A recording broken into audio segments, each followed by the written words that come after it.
जय जय श्री राम। आप सभी का जीवन मंगलमय हो। आप सभी महान भावों का वंदन, अभिनंदन एवं स्वागत है।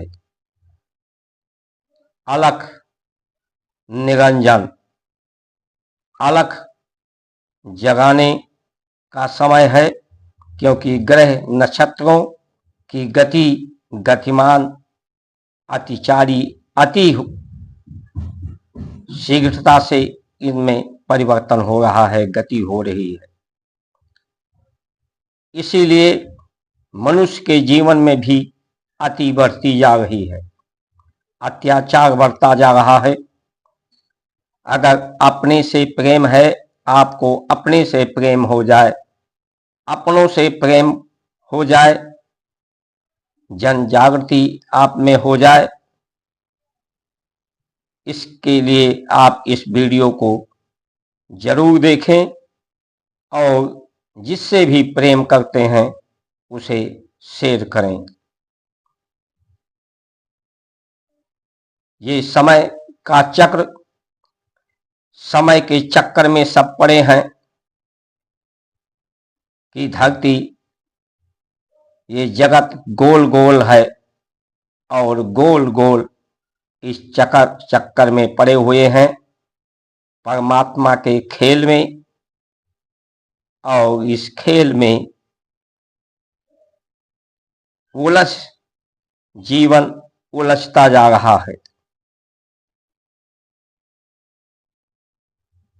ऐसी समय आने की संभावना प्रतीत होती है कि इसमें आपकी आत्मशक्ति ही ऐसे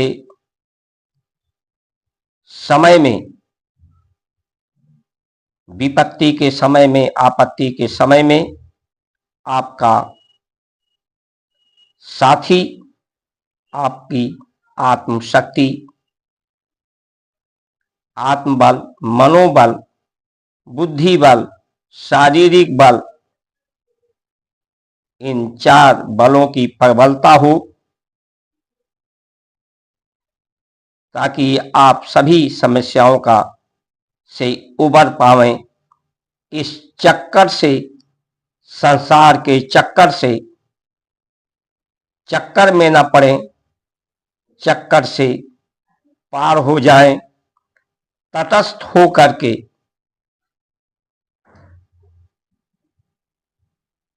इस परमात्मा के खेल को दर्शक दीर्घा में बैठ करके मन को साक्षी बना करके इस खेल का, परमात्मा के खेल का आप आनंद ले सकें।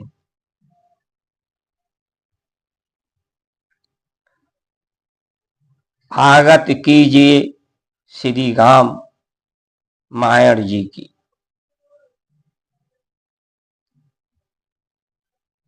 कलित ललित चगित सीएपी की।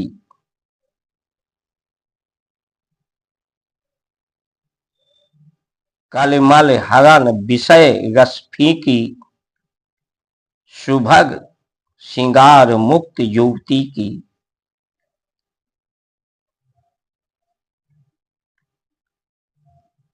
आधी घड़ी कम से कम अपने जीवन में अवश्य दें। ये जो दुविधा है, संशय है, इस संशय को समाप्त करें। धर्म की जो परिभाषा है, धर्म की परिभाषित करता है धर्म अपने आप को, वो दुविधा को समाप्त करने के लिए है।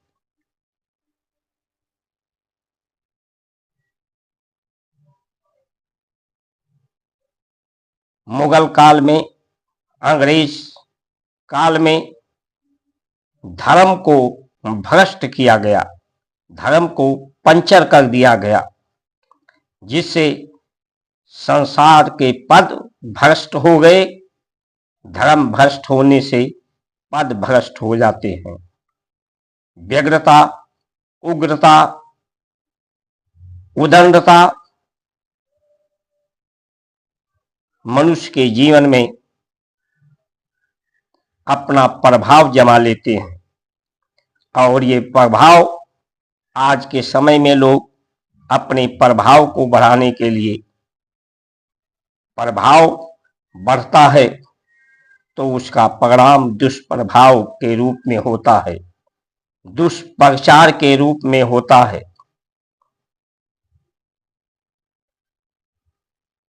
जिंदगी को एक तमाशा जिंदगी बनकर रह जाती है। धर्म और तीर्थ एक तमाशा बनकर रह जाते हैं। ये दुविधा क्या है? दुविधा है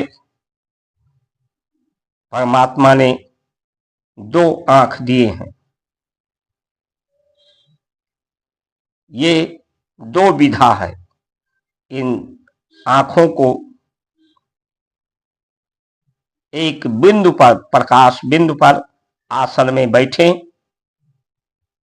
और एक जलते हुए दीपक को अपने सम्मुख रखें। उसको एकाग्र चित्त से आप को जो भी मंत्र आता हो, या राम ही कहें, ओम कहें, ओम नमः शिवाय कहें, राधे कृष्ण कहें, का जप करते हुए उस दीपक को देखें। ये दो नेत्र जब एक बिंदु पर एकाग्र होते हैं तो तीसरी नेत्र खुलती है, वो विवेक की होती है, उसे त्रिनेत्र कहते हैं। दोनों हाथों को जोड़ करके ताली बजाएं। एक राधे है, एक सीता राधे है, उसी को राधे कहें या सीता कहें, और एक राम है, एक कृष्ण है।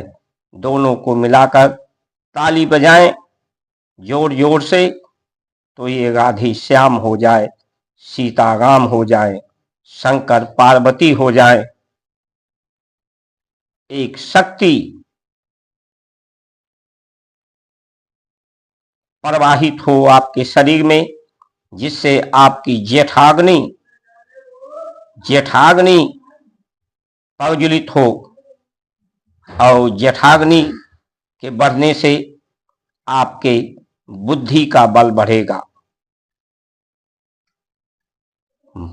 आंखों को दृष्टि एक जगह टिकाने से प्रकाश पर आपके मन को शांति मिलेगी, तो मन की शक्ति बढ़ेगी।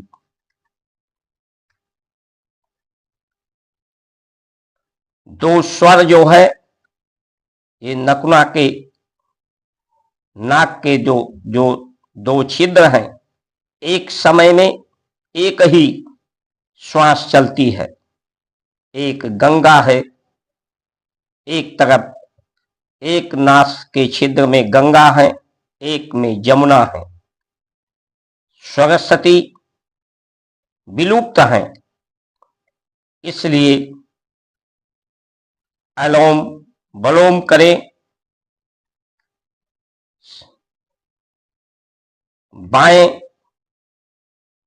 तरफ छिद्र को बंद करें, दाहिने से पूरी सांस खींचें, अंदर रोकें। उसके बाद बाएं से दाहिने को बंद करके बाएं से निकालें, बाहर छोड़ें तो बाहर कुछ देर रोकें। ये क्रम बाएं से दाएं, दाएं से बाएं करते रहें कुछ क्षण तक।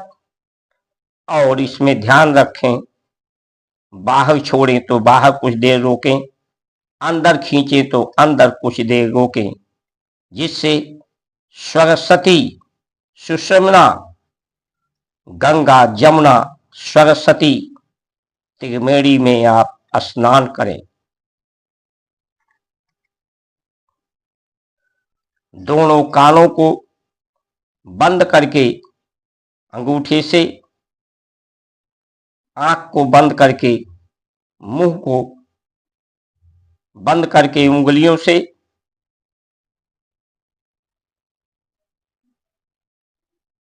नाक से सांस खींचें दोनों छिद्रों से, जिसे भ्रामरी मुद्रा कहते हैं।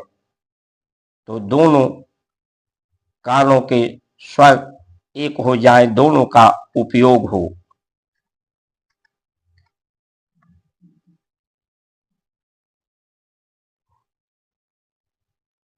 लेट जाएं आराम से बिना तकिया के, और जहां सीने का और पेट का जोड़ है, वहां मर्म है, वहां पर दोनों हाथ को रखें कुछ देर तक,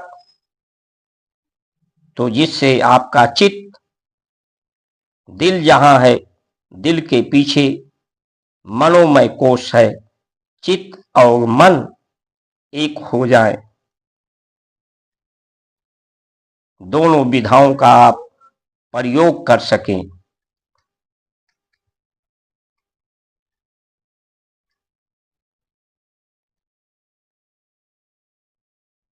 परमात्मा ने जो ये दो विधा दिया है शरीर का,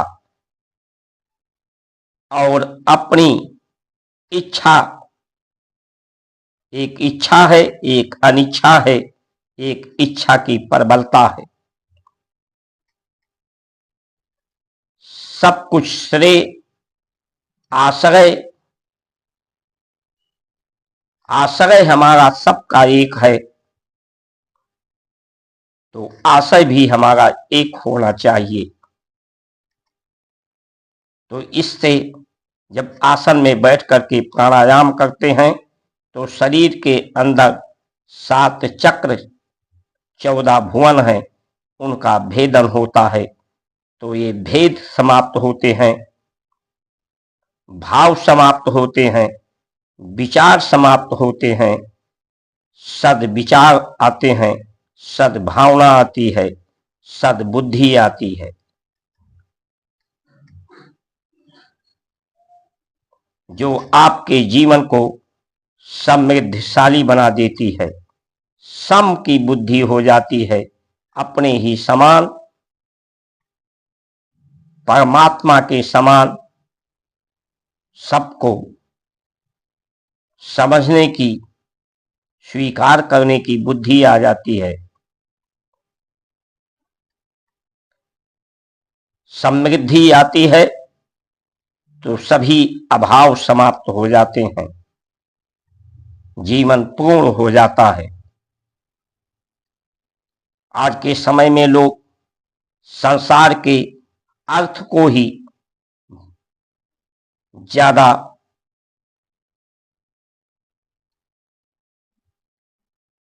प्राथमिकता देते हैं, और जीवन के महत्व को, धर्म के महत्व को महत्वहीन करते हैं। जो महत्व होता है आपके जीवन में, जो महत्वपूर्ण होता है, उसे कोई छोड़ना नहीं चाहता। उसी से लोग उसी के संग में रहते हैं, उसी के संग में रहना चाहते हैं, उसी को लोग अपनाना चाहते हैं।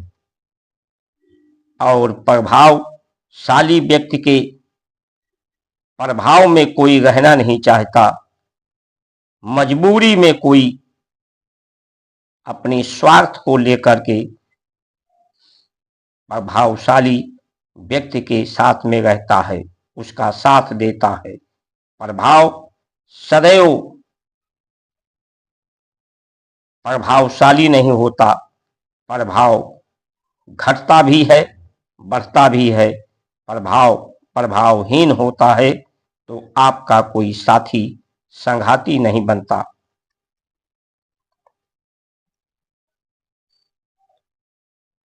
इसलिए आइए हम सब मिलकर जो धर्म भ्रष्ट करने की व्यवस्था अंग्रेजों के समय में संविधान बना करके मंदिरों को अधिग्रहित किया था, और मुगलों ने तलवार के बल से आज उस धर्म भ्रष्ट को धर्म को जो पंचर किया था, आज उसका उद्गार करें, उत्थान करें और धर्म को एक तमाशा न बन के रह जाए कि दुनिया तमाशा देखे। दुनिया की हम तुलना ना करें, अपनी तुलना दुनिया से ना करें, अपनी तुलना बुद्धि से, इंद्रियों से ना करें।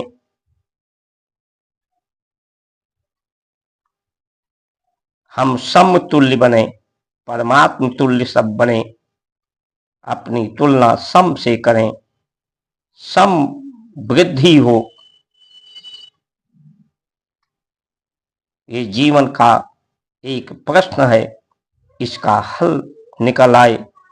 जीवन में 7 ताले लगे हैं, इन तालों की चाबी आपके पास है, गुरु के पास।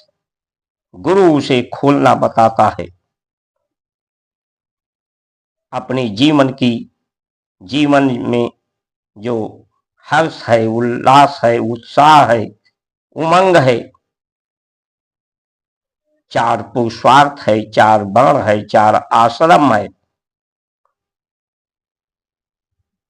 इसके द्वारा अपने ताले को खोलें।